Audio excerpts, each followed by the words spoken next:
Hablábamos que tres son los ámbitos de competencia para los líderes escolares.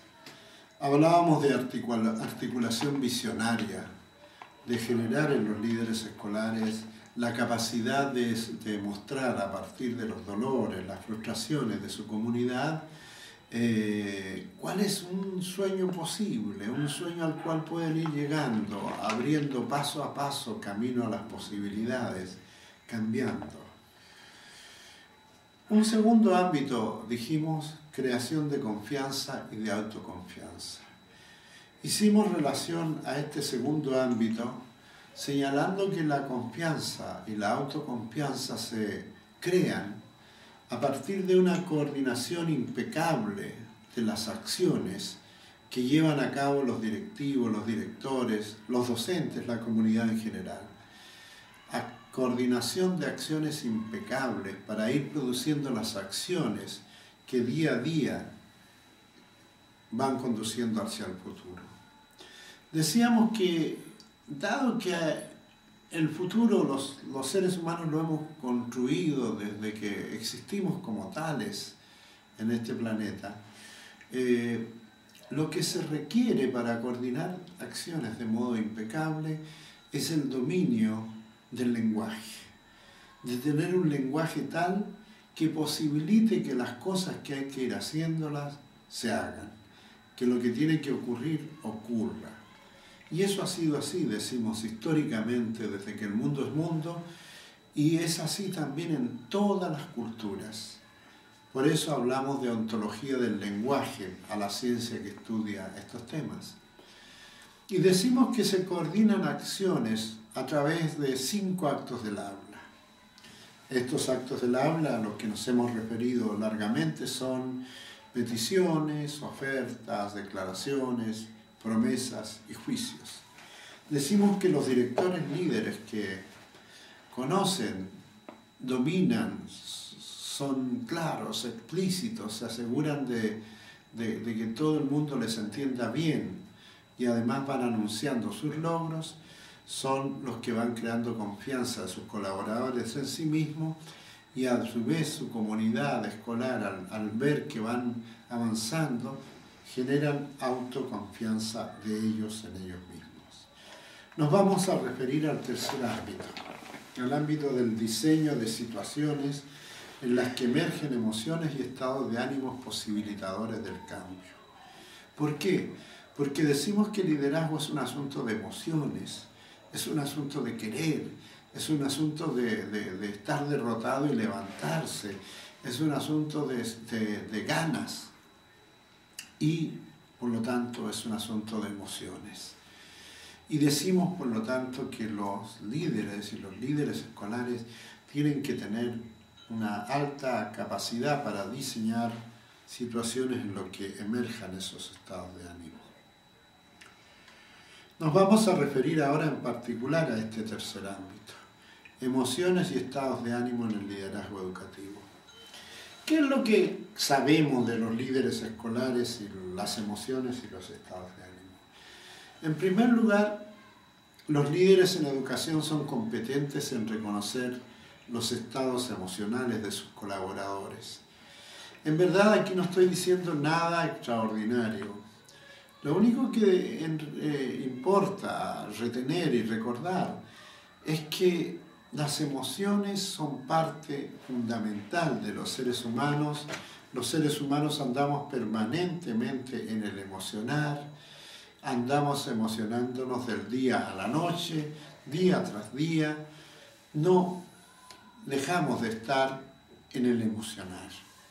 Los seres humanos, por mucho que nuestra cultura racionalista haya intentado hacernos olvidar de las dimensiones emocionales, los seres humanos no por eso hemos dejado de ser lo que somos, seres emocionales.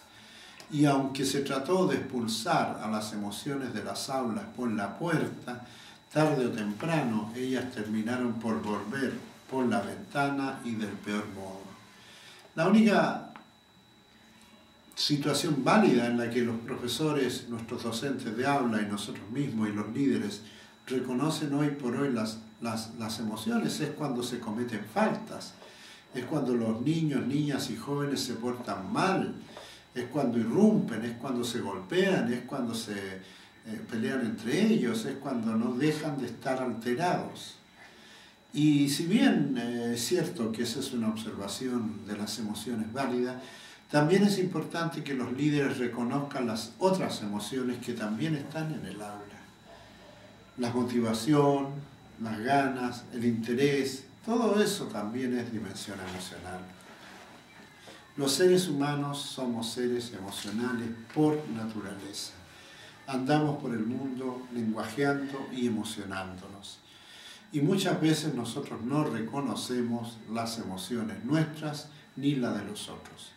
Por eso decimos que los líderes en educación validan el hecho de que son competentes en reconocer las emociones en ellos y en sus colaboradores. Los líderes entonces no ignoran ni las emociones que abren posibilidades de acción, ni las emociones que cierran o invalidan posibilidades de acción. Los líderes escolares reconocen que las emociones son consustanciales al ser humano. Y lo son porque las emociones, recuerden ustedes, son mecanismos que nos permiten y nos posibilitan mantenernos con vida. Desde las emociones básicas como el hambre, la sed, el dolor, el placer, la sed, etc., se van constituyendo emociones más complejas. Por ejemplo, el dolor, todos los seres sensibles, sintientes, buscan evitarlo una vez que reconocen la fuente del dolor. Recuerden los reflejos de Pavlov. Y cuando un ser, vamos a decir un mamífero, o un ser más evolucionado como los humanos, reconocen la posibilidad del dolor, rehuyen el dolor, y entonces se genera una emoción más compleja que llamamos miedo. Adquirimos el miedo. Entonces, si ustedes se fijan, de una emoción como el dolor, que es una emoción destinada a que nosotros los seres humanos tengamos, y en general todos los seres vivos, no solo los seres humanos sienten dolor, tengamos una capacidad de sobrevivir, escapando, escabulléndonos de amenazas que pueden terminar con nuestra integridad física, decía, nosotros los seres humanos y todos los seres vivientes sentimos dolor. Algunos de los seres vivientes aprenden a reconocer el dolor y cuando aprenden a reconocer, aprenden a evitarlo. ¿Por qué? Porque aprenden a reconocer el dolor a través de una emoción más compleja que se llama miedo. Dicho de otra manera, el miedo es una emoción y es válida y es legítima y los seres humanos tenemos que reconocerlo como tal. Podemos encontrar emociones más complejas, por ejemplo, en el disgusto. El disgusto tiene una base en el reconocimiento de aquellos frutos silvestres que eran venenosos, nos disgustaban. Fíjense, incluso el gesto de la boca del disgusto tiene que ver con eso. Hoy el disgusto no solamente se refiere a frutos venenosos, se refiere a situaciones sociales. Es decir, a partir de esas emociones básicas se desarrollan emociones más complejas. Están siempre presentes en todo momento en nuestras vidas y los directores líderes escolares reconocen este hecho y reconocen y validan todas las emociones.